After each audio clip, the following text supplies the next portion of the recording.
네, 이제 진도는 드디어 다 나갔고요. 근데 뭐, 진도를 다 빼면 뭐합니까? 저 혼자 나간 거지. 여러분들이 다 이해를 해야만 진정하게 진도를 다 나간 거 아닐까 생각이 드는데, 그래서 마저 복습을 하도록 하겠습니다.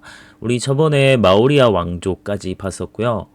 빠르게 쿠션 왕조 본 다음에 다시 중국사로 돌아가서 춘추전국 시대를 한번 보도록 하겠습니다. 자, 일단 쿠샨 왕조 같은 경우는 쿠샨족, 그러니까 쿠샨족은 대월지족입니다. 우리 한나라 이제 장건이 파견되는 곳이기도 하고, 대월지족이 세웠던 쿠샨족, 그래서 쿠샨 왕조라고 합니다. 북인도를 재통일했고요. 인도 서북부랑 그리고 간다라 지역을 차지했다라고 보면 되겠습니다. 전성기를 이끈 왕은 카니슈카 왕이라고. 우리가 아소카 왕은 상자부 불교, 서승불교를 전파하는데 중요한 역할을 했다면 대승불교가 발달한 건 요 카니슈카 왕 때라고 보면 됩니다. 그래서 대인의 대인, 그러니까 대중이라고 보는 게 좋을 것 같아요. 그러니까 상자부 불교는 개인이라면 대승불교는 여긴 대인이라고 되어 있지만 대중이라고 생각하면 됩니다. 큰 수레라는 뜻이거든요. 그래서 구원에 관심이 컸고 동아시아, 그러니까 중국, 우리나라, 일본 이렇게 전파가 된다라고 보면 되겠습니다. 그리고 간다라 지방에서 간다라 미술이 나타났는데 인도 문화랑 그리고 헬레니즘 문화, 알렉산드로스에 의해서 헬레니즘 문화가 전파가 되었고 그게 합쳐져서 간다라 미술이 나타납니다. 그래서 이게 우리나라에도 영향을 줬고 그래서 우리나라의 불상의 모습은 이 간다라 미술에서 영향을 받았다라고 볼 수 있을 것 같아요. 그러면 네, 그 다음 굽타는 우리 나중에 또 봐야 되기 때문에 일단 자 이제 다시 춘추전국 시대를 보도록 하겠습니다. 우리 쭉 봤는데 중국사의 흐름에 대해서 한번 보고 가는 게 좋을 것 같아요. 그래서 한번 보면 전설성의 하왕조 요거는 우리가 그냥 기록만 남아있다고 했어요. 중국에서 우리 요때부터 있었어 라고 하지만 아직은 정확한 증거가 없기 때문에 인정받지 못하고요. 실제로 인정받고 있는 건 상이라고 하는 나라부터입니다. 그 다음에 다음 춘추전국 시대. 춘추전국 시대는 사실 나라로 치면은 주나라가 이제 수도를 옮긴 거죠. 동쪽으로 해서 동주 시대. 에 해당하는 거고 요걸 이제 춘추와 전국시대로 나눠서 보는 거라고 했잖아요. 요걸 통일한 건 진, 그 다음에 한, 그 다음 이 한나라는 전한, 후한, 그리고 그 사이에 신이라고 한 나라가 잠시 나타나죠.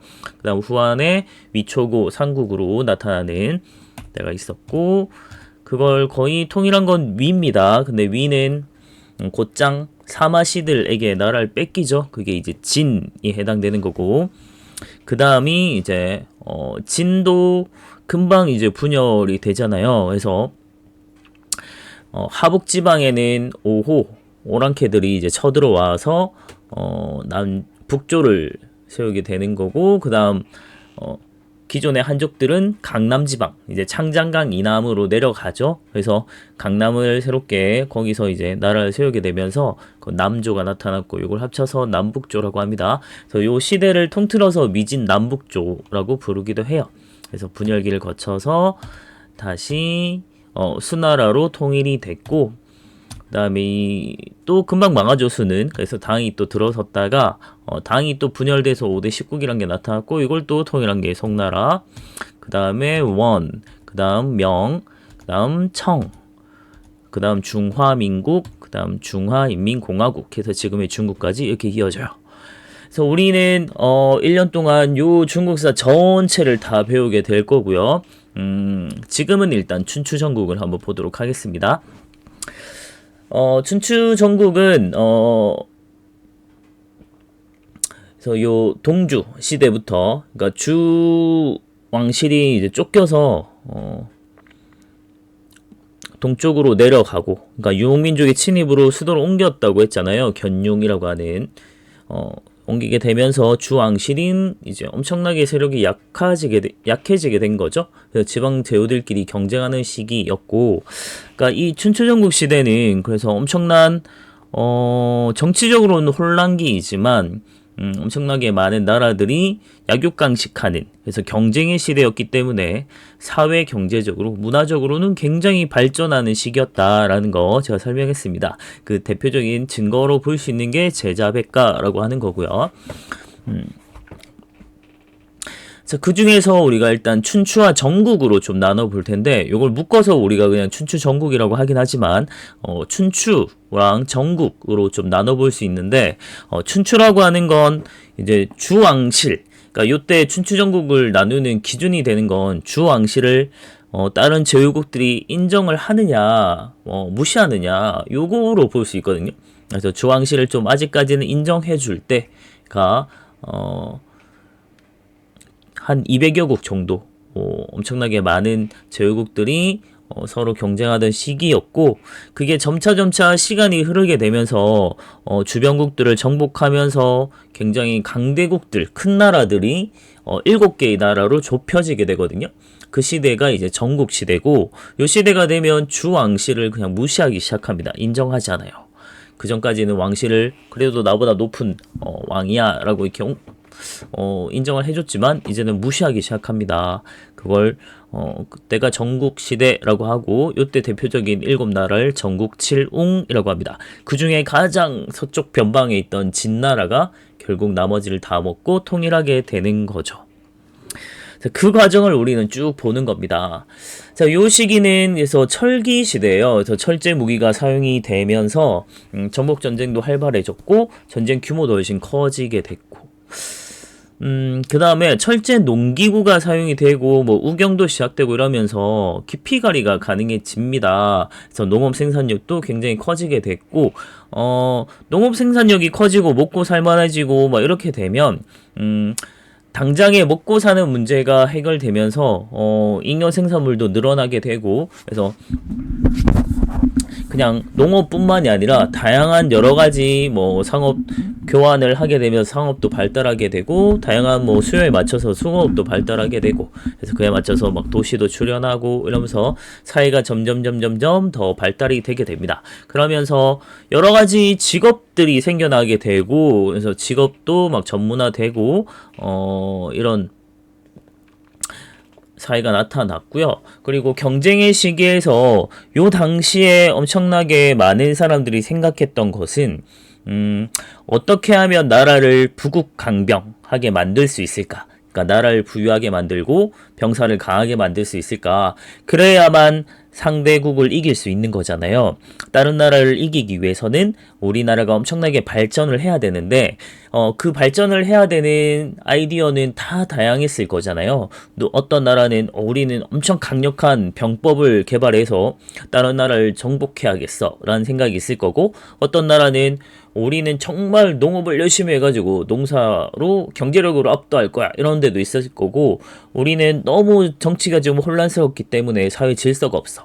그래서 사회 일단 질서부터 세우고 예절을 가르치고 막 이런 걸 막 생각할 겁니다. 그런 다양한 생각들을 이렇게 생각들이 막 나타나게 됐고, 이런 것들을 다 모아서 부르는 명칭이 제자백가라고 하는 거예요. 그러니까 제자라고 하는 건 우리가 무슨 공자 맹자 할 때 그 자입니다. 그러니까 학자란 뜻이에요. 여러 제자 써서 여러 학자, 그리고 백가 할 때는 집가자거든요. 요때 집가자는 무슨 집 이게 아니고 한 학파란 뜻입니다. 학파. 우리가 도가, 유가 뭐 이렇게 불렀잖아요. 그런 걸 학파거든요. 그래서 여러 학자들 뭐 100가지 학파. 그래서 요때 100은 그냥 진짜 숫자 100을 의미하는 건 아니고 정말 많다, 무수히 많다 이런 뜻입니다. 그래서 정말 많은 학자들, 정말 많은 학파들이 등장을 한 시기다. 그래서 요거를 제자백가라고 부릅니다. 그러면 제자백가랑 관련해서 좀 봐둘게요. 출현 배경부터 봐야겠습니다. 그래서 부국강병을 위해서 인재를 막 등용을 했고, 그래서 능력주의 사회가 나타나게 되거든요. 그래서 그런 사람들의 막 여러 사상들이 막 국가적으로도 막 밀어주고 이러다 보니까 다양한 생각이 등장을 했습니다. 학자도 등장하고 그걸 제자백과라고 얘기를 합니다. 그 중에 우리는 정말 다를 볼 수는 없고 딱 5가지 정도만 보게 될 겁니다. 주요한 건 4개고요. 한 가지 더 추가해서 보도록 할게요. 일단 제일 먼저 보는 건 유가라는 거죠. 근데 우리가 유가라고 하면 조금 낯설 수 있지만 유학, 유교라고 하면 딱 들어올 거예요. 유교걸 막 이런 거 막 얘기하면서 막 들어올 텐데, 그래서 그 유가라고 하는 게 이럴 때는 처음에 사상 한 학파로 등장을 했다가 요게 학문적으로 발달하게 되면 유학이 되는 거고, 그게 종교적으로 발전을 하게 되면 유교가 되는 거예요. 그래서 유가라고 하는 건 대표적인 사상가는 공자, 맹자, 숭자. 그래서 공맹순이라고 하거든요. 주로 이제 공자가 이제 유가의 거의 뭐 창시자격이라고 볼 수 있겠죠. 요 사람들이 생각했을 때 사회가 너무나도 질서도 없고 예의도 없고 이렇기 때문에 사람들이 어진 마음, 예법에 따라 그래서 도덕 정치를 통해서 이 사회 질서를 바로잡고 해야 된다. 백성을 교화시켜야 된다. 이런 생각을 좀 한 것 같아요. 막 맨날 전쟁하고 막 서로 죽이고 싸우는데 서로 예를 다해 어진 마음으로 서로 용서해줘. 이런 거 잘 먹히지 않았겠죠. 그래서 당시에는 큰 호응을 얻지 못했지만 결국 나중에 통일된 왕조에서는 이제는 전쟁이 없는 시기니까 서로 어진 마음으로 그리고 예를 통해서 뭐 충을 다하고 효를 다하고 이런 걸 통해서 사회 질서를 갖춰가는 게 되게 중요하거든요. 그래서 결국은 승자는 유교가 되는 거죠. 그래서 유교가 사회 이제 정치 이념도 되고 사회 질서를 갖추는 이념으로 점점점 발달하게 됩니다. 그 다음 도가 같은 경우는 사상가가 노자, 장자에 해당이 되고 도가는 기본적으로 무위자연이라고 하는 말만 생각을 하면 돼요. 그러니까 무위, 인위적인 걸 배격, 그러니까 사람이 뭔가 만든 제도나 이런 것들을 다 버리고 그런 건 다 인위적인 거야. 우리가 예전에 자연 그대로 살아갈 때 옛날 선사시대 이런 사람들 보면 자연의 이치대로 그냥 살아갈 때는 아무 문제가 없었어. 우리 다시 자연 그대로 삶으로 돌아가자. 이런 걸 무위자연이라고 얘기를 합니다. 그 다음에 법가, 상앙, 뭐 공선앙이라고도 하는데 다음 한비자, 이사 이런 사람들이 대표적인 사상가고 법에 의한 통치. 우리 지금 사회 질서를 제대로 정비하려면 딱 엄격한 법에 의해서 통치가 이루어지면 혼란을 딱 해결할 수 있다라고 보는 거예요. 그래서 사실은 진의 통일 과정 그리고 중앙집권 국가를 형성하는 데는 법가가 정말 어마어마하게 효율적인 정책으로 발의를 해요. 근데 문제는 통일한 이후에도 너무나도 엄격한 법치를 하기 때문에 진나라가 통일한 지 15년 만에 멸망하게 되거든요. 그래서 너무나도 엄격한 법으로만 통치하게 되는 건 오히려 좀 통일된 왕조 안에서는 좀 문제가 있었다. 그때는 유교로 좀 유연하게 좀 풀어가는 것들이 필요했는데 그게 조금 이제 안 돼서 무너지는 거죠. 일단은 법가가 요 당시에는 가장 강력한 하게 이제 효능을 발휘했다 이런 걸 좀 볼 수 있고, 그 다음에 묵가라고 하는 건 묵자가 얘기한 건데 요 사람은 겸해라고 하는 걸 주장합니다. 주된 사상인 겸해라고 하는 건 차별 없는 사랑이에요. 우리 모두를 다 인류애로 다 사랑하라 이런 얘기거든요. 그러니까 요 사람이 생각하는 게 가장 싫어했던 건 사실 육아입니다. 육아가 얘기하는 가족애, 우리 가족이라고 이렇게 뭔가 우리라고 하는 범위를 가지게 되는 게 차별을 한다는 거예요. 그러다 보니까 우리의 범주 안에 들지 않는 사람들과 서로 싸우게 되고 이런 것들. 그래서 그런 거 다 버리고 차별 없는 사랑을 해야 된다 주장한 사람이 겸해. 그래서 막 평화주의 이런 걸 얘기했던 게 바로 요 묵자라는 사람입니다. 그래서 전국시대에는 굉장히 크게 활약을 했으나 좀 오래가지 못합니다. 우리 뭐 수업 때는 자세히 보진 못했지만 요거는 실제 생긴 건 없어요. 이거 다 뭐 초상화 실제로 남아있지도 않고 옛날 사람 이거 너무 그냥 이렇게 추정하는 것들이거든요. 그래서 그냥 그런 걸 한번 가져와 봤습니다. 공자는 공구라고 하는 사람이고요. 맹자는 맹가입니다. 다음 순자는 순황. 그래서 요때 말하는 자라고 하는 건 그 중국에서 무슨 대단한 이제 뛰어난 학자다라고 얘기할 때 이제 높임 표현이라고 보면 돼요. 공시학자, 맹시학자, 뭐 순시학자 뭐 이런 뜻이에요. 노자. 노자는 늙을 노자예요. 그래서 늙은 학자다 이런 뜻인데 이가 이란 사람인데 이 사람 태어났을 때부터 이미 70대 얼굴을 가졌답니다. 저 얼굴을 이미 태어나자마자 가졌대요. 다음 장자는 장주. 뭔가 이렇게 잡아 당기게 생겼죠. 다음 상황 굉장히 강력한 엄격한 법치 딱 법대로 해 딱 느껴지는 그런 강인함이 느껴지죠. 다음 한비자. 다음 이사. 이사는 뭔가 느낌이 좀 내시 같은 느낌이 좀 들어가지고 다음 묵자 이런 느낌 받으면 되겠습니다.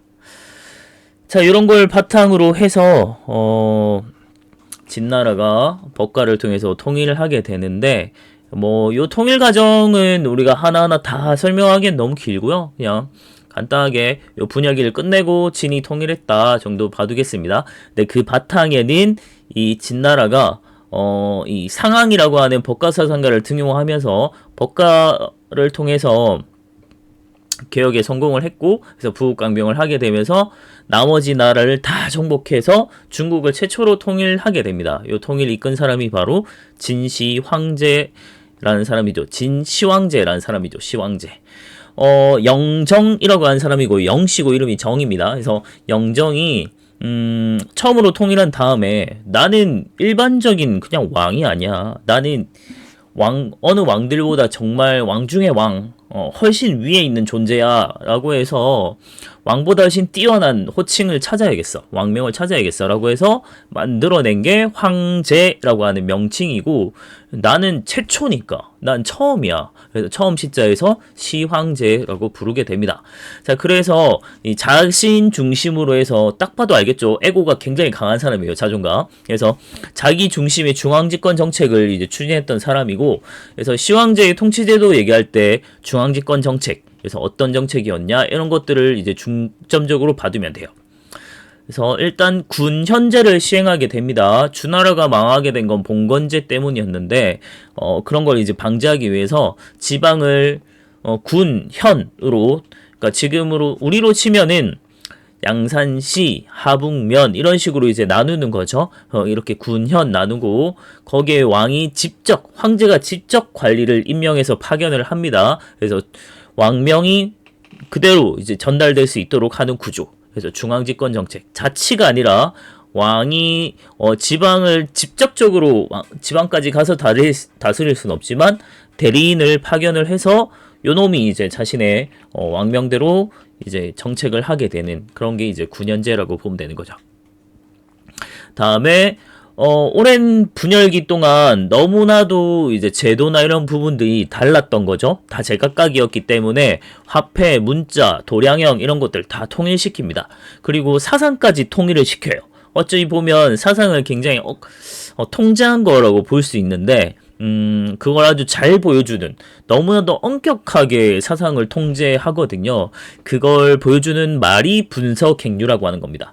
분서라고 하는 건 책을 불태운다는 뜻이고 갱유는 우리 갱은 땅 파다는 뜻이거든요. 그래서 유가를 땅 파서 묻었다 이런 뜻입니다. 어떤 거냐면 법가를 제외한 나머지 사상의 책들은 다 불태워버려. 그래서 다 모아서 다 불태워버립니다. 근데 이거에 아주 격렬하게 반대했던 애들이 이제 유가 애들이에요. 알죠? 맨날 공잘, 맹절 하는 애들인데 그걸 이제 불태울 수 없는 거죠. 경전을. 그래서 막 벽 부셔가지고 벽 안에 막 숨겨놓고 막 이래서 결국 남아있기도 하는데 어쨌든 그 격렬하게 반대했던 유학자들을 다 잡아다가 생매장 시켜버립니다. 그게 갱유예요. 그래서 요걸 합쳐서 분서 갱유다 이렇게 부르는데 뭐 크게 보면 같은 사건이지만 분서랑 갱유는 엄연히 다른 말이니까 구분지어서 생각하는 게 좋을 것 같습니다. 자, 그런 식으로 너무나도 엄격한 이제 법가 통치를 하는 거에 대해서 반발이 되게 컸고 그리고 엄청난 토목공사들을 많이 했어요. 이 진시황도 굉장히 두려웠던 대상이 바로 흉노였거든요. 그래서 흉노를 막기 위해서 결국은 국경 지역에 장성을 쌓습니다. 그게 만리장성인데 지금의 우리가 보는 만리장성은 요때 지어진 건 아니고요. 요때 만들어진 거는 아니고 지금 보는 만리장성은 명나라 때 다시 만들어진 거라고 보면 됩니다. 근데 뭐 제가 수업 때도 얘기했지만 이 만리장성은 살아 움직여요. 점점 매년 길이가 늘어나고 있죠. 나 정말 짜증나게도 점점 우리나라로 가까워지고 있다는 거. 그래서 중국이 막 동북공정하고 막 이러면서 만리장성의 길이를 한반도 쪽으로 대폭 늘어났다라는 게 좀 문제가 되고 있습니다. 어쨌든 흉노를 방어하기 위해서 만리장성을 만들었고, 그리고 뭐 그냥 산인 줄 알았는데 엄청 큰 산이 있어서 야 이거 여산이다 이렇게 산으로 불렀는데 어느 날 이제 땅 파다가 오씨 뭐지 유물 나왔네 해서 보니까 황릉이었던 거예요. 그래서 그게 이제 진시황릉으로 밝혀졌는데 그 안엔 뭐 수천 개의 이제 병마 용갱이 있고 막 엄청난 무덤이 발굴되죠. 그리고 아방궁이라든지 엄청난 대토목 공사들을 많이 했는데 이런 걸 때문에 결국은 멸망의 원인이 되었다라고 얘기를 합니다. 결국은 이 법가가 너무 엄격했기 때문에 농민 반란이 일어나게 되는데 자 보세요. 지나친 토목공사 다 연계되는 겁니다. 그리고 강압적인 통치 그런 거예요. 결국 요 토목공사 할 때 강제로 동원되는 거거든요. 그리고 세금도 만들 때 엄청난 돈이 드니까 세금을 더 많이 걷게 돼요. 그런 거에 대한 불만이 점점 쌓여가는 와중에 공사하러 너 와라 언제까지 와라 했는데 한 놈들이 이제 그 기한에 맞춰서 못 가게 된 거예요. 그래서 근데 이 진나라는 그 기한에 맞춰서 오지 않으면 사형시켜 버리거든요. 그래서 와씨 나 이렇게 해서 죽을 바에는 그냥 우리 반란 일으키자 해서 농민들이 들고 일어납니다. 그래서 그게 그때 일으켰던 애들이 진승오강인데 그래서 진승오강의 난이라고 하는 최초의 농민 반란이 일어나면서 얘들뿐만이 아니라 전국 각지에서 막 농민 반란이 일어나게 돼요. 그래서 이걸 토대로 해서 결국은 통일한 지 15년 만에 멸망이 되고 맙니다.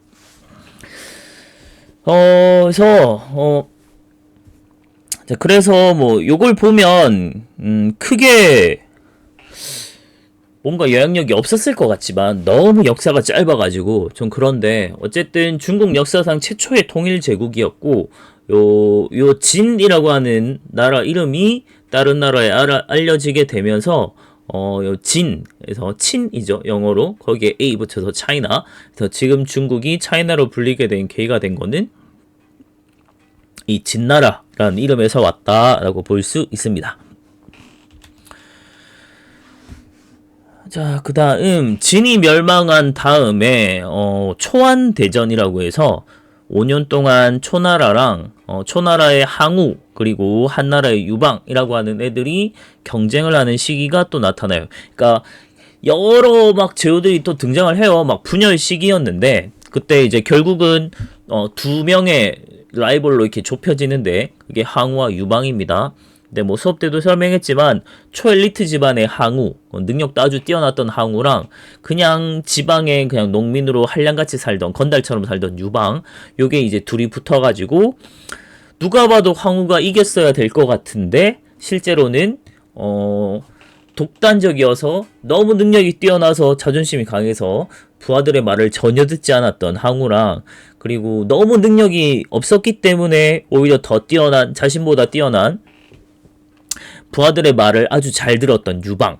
결국은 요 태도에서 결국은 갈라지게 되거든요. 그래서 항우는 말 안 들어서 결국은 지게 되고 말 잘 듣던 유방이 결국은 승리하게 되면서 한나라를 세우게 됩니다. 그래서 한나라가 분열기를 다시 재통일하면서 한나라가 등장을 하게 되고 그래서 유방은 이제 한나라의 첫 번째 왕 고조가 되는 거죠. 자, 근데 한고조 같은 경우는 자신의 능력으로 통일을 한 게 아니었기 때문에 결국은 이 지방의 이 통일을 할 때 도움을 줬던 거에 신하들에게 좀 땅을 나눠줘야만 했습니다. 그래서 자기는 원치 않았지만 이 제후로 지방을 좀 봉해주는 이런 정책을 다시 시행을 하게 돼요. 하지만 중앙은 이제 군연제로 하면서 또 지방은 봉건제를 하게 되는, 그래서 군연제도 아니고 봉건제도 아닌 이 둘이 섞인 형태, 요걸 군국제라고 하거든요. 그래서 짬뽕인 요런 혼종인 이런 형태가 나타나고 요걸 군국제라고 합니다. 그래서 결국은 우리가 쭉 역사를 보면 알겠지만 봉건제를 하게 되면 결국 지방에서 이 제후라고 하는 왕들이 너무나도 권력이 강하다 보니까 지방 제후왕들이 결국 반란을 일으키게 되거든요. 그래서 실제로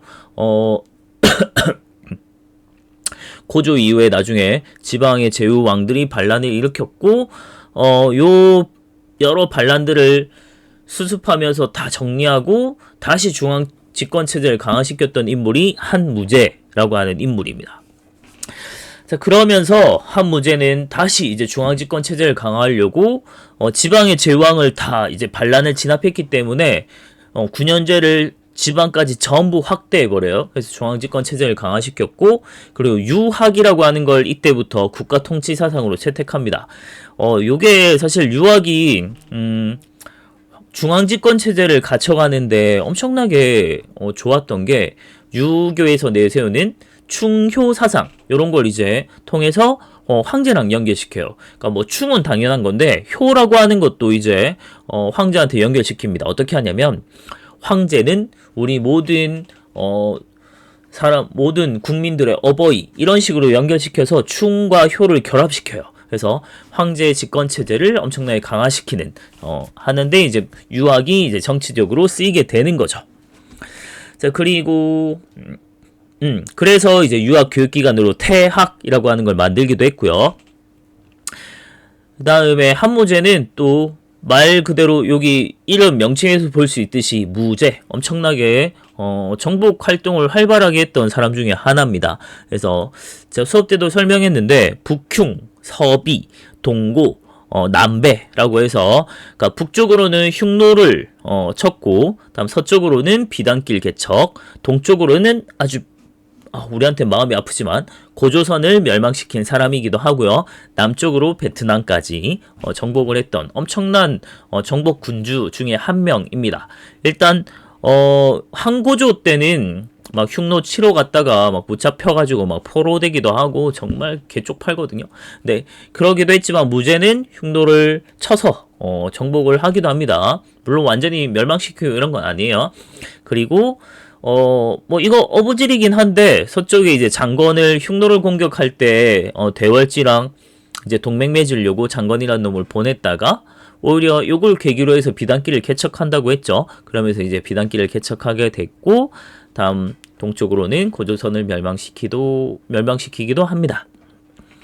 자, 근데 이런 중앙집권 체제를 하게 되고, 이거 엄청나게 정복 활동을 하려면 비용이 굉장히 많이 필요로 해요.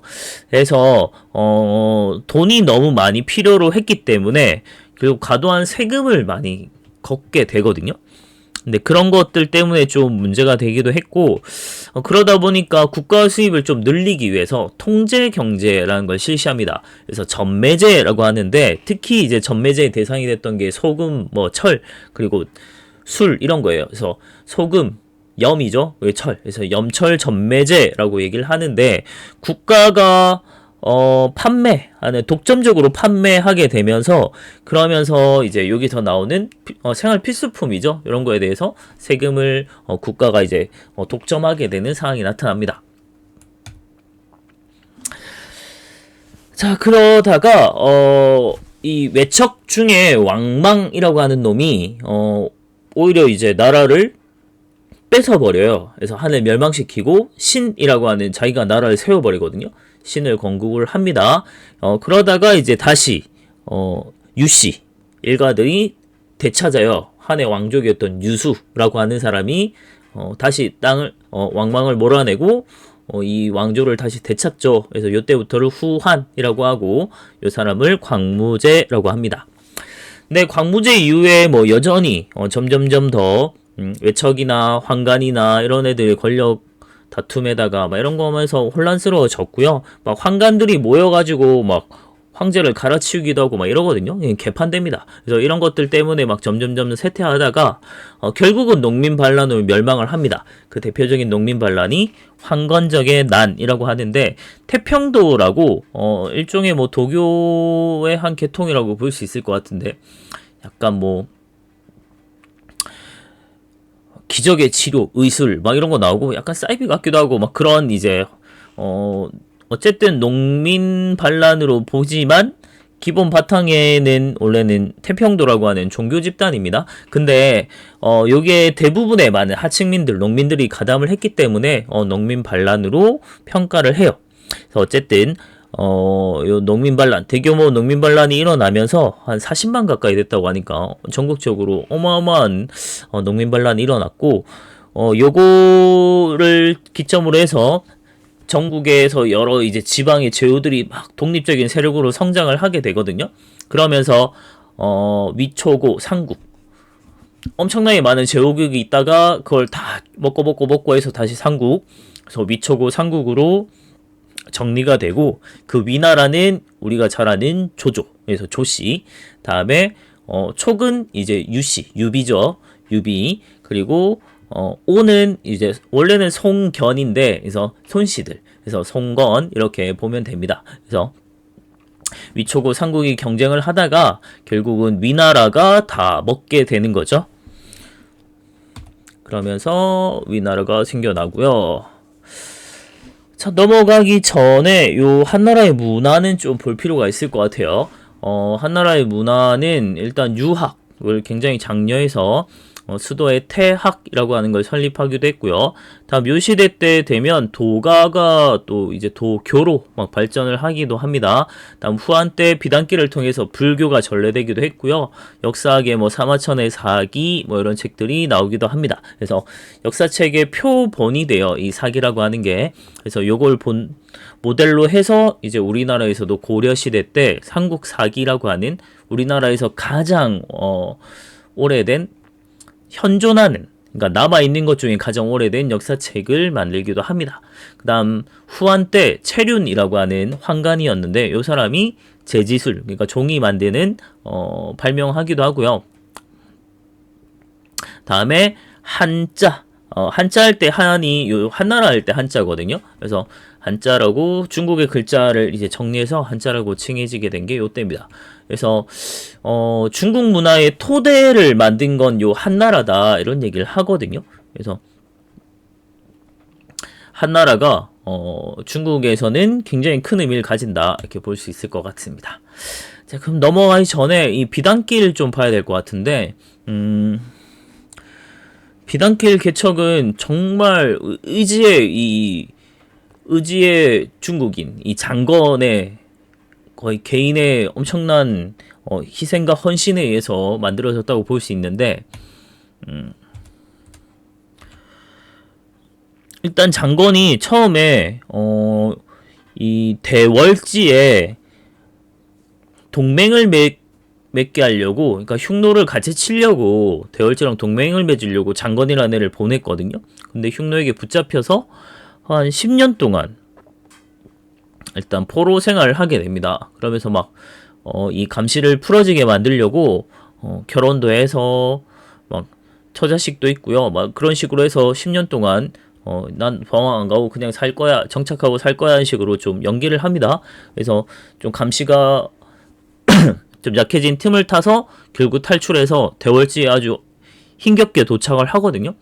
그래서 우리 나 동맹 맺으려고 왔어 했는데, 대월지가 우리 동맹 안 맺을 건데, 그래서 거부합니다. 그래서 거절당해서, 근데 어쨌든 이게 성공을 했든 거절당했든 그 어떻게든지 결과를 알려주러 다시 돌아가야 되잖아요. 그래서 돌아가다가 또 붙잡혀요. 그래서 또 1년 동안 막 또 이제 붙잡혀서 포로 생활을 하다가 이번에는 처자식을 데리고 이제 결국은 이 귀국을 하게 됩니다. 그래서 결국 돌아온 건 13년 만에 돌아와요. 그래서 돌아와서 왕한테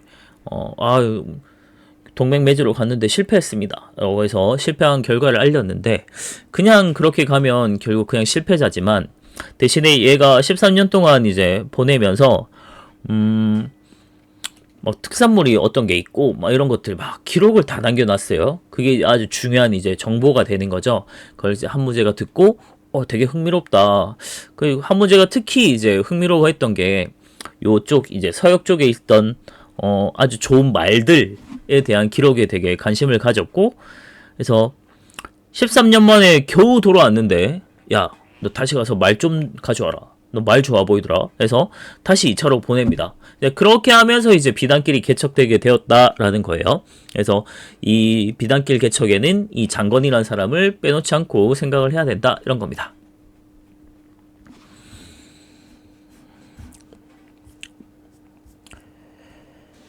여긴 없는데 넘어가기 전에 우리 흉노 나온 김에 우리 책에서는 흉노를 다루고 있기 때문에 그냥 흉노를 아주 가볍게 좀 볼 겁니다.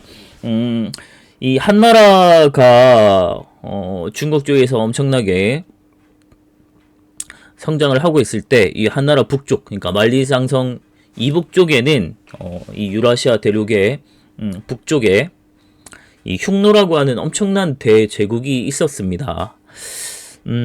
여러 유목민족들이 많이 있었는데 그걸 다 통일해서 제국을 세웠던 건 흉노였고요.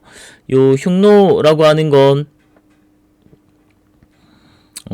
흉노를 엄청난 제국으로 만든 사람은 묵특선우라고 해서, 선우라고 하는 건 흉노에서 말하는 자기들 뭐 칸, 군주 뭐 이런 우두머리 이런 뜻으로 생각하면 되거든요. 묵특이라는 사람이었고, 그래서 요 사람이 여러 부족을 통합해서 유목제국을 만듭니다. 그래서 한고조랑 싸워서 이겨가지고 한때 이제 오히려 한나라가 흉노에 막 조공을 바치고 이럴 정도로 엄청나게 성장을 했다가 결국 나중에는 이제 무자한테 좀 또 정복을 당하는 그런 식으로 하다가 결국 세력이 약해져서 흉노 제국이 사라지게 되거든요. 그러면서 이제 흉노가 사라졌기 때문에, 약해졌기 때문에 이 장건이란 놈이 비단길을 개척할 수 있고 이런 겁니다. 그래서 이렇게 일단 요까지 봐야 될 것 같아요. 시간이 너무 길면은 여러분들 보는데 힘드니까 일단 한번 끊고 가도록 하겠습니다.